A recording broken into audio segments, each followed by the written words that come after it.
And one more for good measure, because today we are talking about the Vancouver Canucks. At the time of me recording this audio, there have not been any trades, there have not been any signings, there haven't been any big things, which is kind of weird considering the fact that the Vancouver Canucks, they played the other day, Saturday, and they're not playing again till Wednesday, which is great because they had a bunch of back-to-backs over the past few days here, so the team needs a break, I think.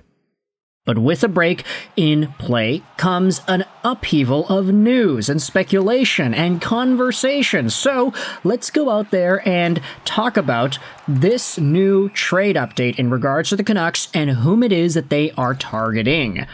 The show is brought to you by ExpressVPN. Go out there and check out the first link in the description to save some money on your VPN, get some free months, and support this YouTube channel all in the process. Let's head over onto the fourthperiod.com. Because this article published by David Pagnotta yesterday in the evening was a pretty big deal. I didn't see this up until later because, of course, it was posted like right when I was in the middle of my busy plans. But according to David Pagnotta, the Vancouver Canucks are continuing to search for a scorer. Now, part of the reason I like the fourth period and their website is because whether or not you put any trust into the actual information or the insider sources that David Pagnotta has and that his team talks to, they do like to connect the dots and put together lists of names and compile teams that could be interested, and these collaborate with the articles that they write, so it's kind of a nice overall package for those who are looking towards what activity could exist in the National Hockey League. And this article is no different. It's pretty short, I'm not going to lie, but we are going to dive into everything that was talked about here as written by David Pagnotta. The Vancouver Canucks have been looking to add a scoring forward most of the season, and their search seems to have escalated in the week leading up to Friday's 3 p.m. Eastern Time trade deadline. As the fourth period and other outlets have reported this season, Canucks GM Patrik Allvin has been combing the market for an offensive forward to add to his roster, and Patrik Allvin prefers to acquire one with term remaining on his contract as opposed to a short-term rental. During yesterday's Saturday headline segment on Hockey Night in Canada, Elliotte Friedman reiterated Vancouver's desire to add up front. The Canucks have a situation where they're looking to add to their forward group, whether it's now or later, he said. While things can change as it currently stands, Allvin and the Canucks are not expected to move center Elias Pettersson, bearing a significant offer too good to pass up by the deadline, something Friedman also acknowledged. Now, this is the kicker, and it's why we're making this entire video in the first place. It's unclear whom the Canucks may be targeting, but the team has been linked to such players as Dylan Cozens and Alex Tuch of the Buffalo Sabres, Jared McCann of the Seattle Kraken, and Trent Frederic of the Boston Bruins, among others, although Frederic is playing on an expiring contract. The Vancouver Canucks have over $9.3 million in current salary cap space and have the flexibility to add a significant piece of their roster to help their playoff push. Now, just think about Elias Pettersson for a second. If that guy gets traded, you free up $11.6 million, added on to $9.3 million. Imagine the Vancouver Canucks with $20 million of cap salary space at the trade deadline. The possibilities are endless. You could really turn a team around with $20-something million. Of course, this ain't free agency. You can't go out there and sign anybody, but it allows you to make trades. It allows you to use the extra assets that you have. Maybe a Kirill Kudryavtsev gets traded. Maybe a Lekaramaki gets traded. Maybe another first-round pick gets traded. Maybe everything gets traded to go all in for right now.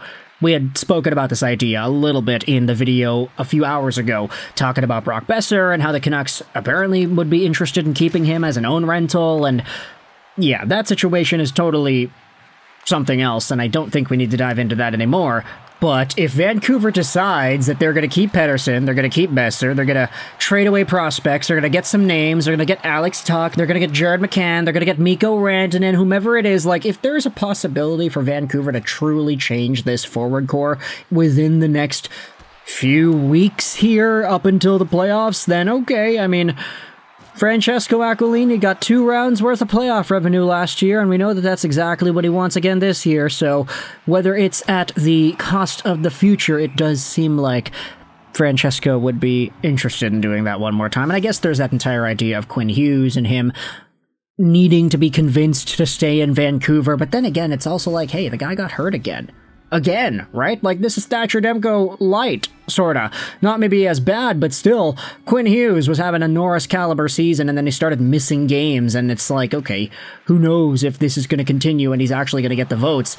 Maybe it'll be like Thatcher Demko last year, where maybe he becomes a finalist, but he doesn't win because he doesn't have the body of work to compete with the guy who ends up winning inevitably. Anyways, let's talk about the guys that the Vancouver Canucks have been linked to in this article. Alex Tuch is a really interesting one out of the Buffalo Sabres. We talk about how the Vancouver Canucks need speed. We need to see more players on this team generating on the rush. We need to see Vancouver playing with no hesitation. Alex Tuch does that really well. He's a really fast player. He can snipe it on the rush like it's nobody's business, and I feel like he scores a lot of goals against the Vancouver Canucks. It's kind of ridiculous. Every time he was in Vegas and Vegas played Vancouver, Alex Tuch always seemed to get a goal. And then the same thing happens in Buffalo. The guy can just pick corners, especially on Vancouver hockey teams. But this year, Alex Tuch has 46 points in 58 games played, 22 goals as well. He is trying to get back to 79-point form like he was with the Sabres a few seasons ago. That was his career year. He had a 36-goal campaign in that season. This year he's on pace for only 31. But hey, listen to what I'm saying. Only 30 goals, right? The Vancouver Canucks have only one guy who's at 20 this year, so he would provide an extra goal-scoring touch the Vancouver Canucks do not currently have. He is a quick guy whose contract expires next season, making $4.75 million. So there's a little bit of term there. I do think that the Vancouver Canucks do have to stand for an extra year's worth of Alex Tuch play, especially considering the leadership and everything, although it is kind of difficult to think about the Sabres trading him away just due to how much of a beloved player he is in that franchise. In the room, he is one of the most beloved guys. He loves being in Buffalo. He wanted to be in Buffalo. The team stinks, yes, but this is the team that he wanted to play for. So whether or not he'd be interested in heading over to Vancouver, that is a completely other story.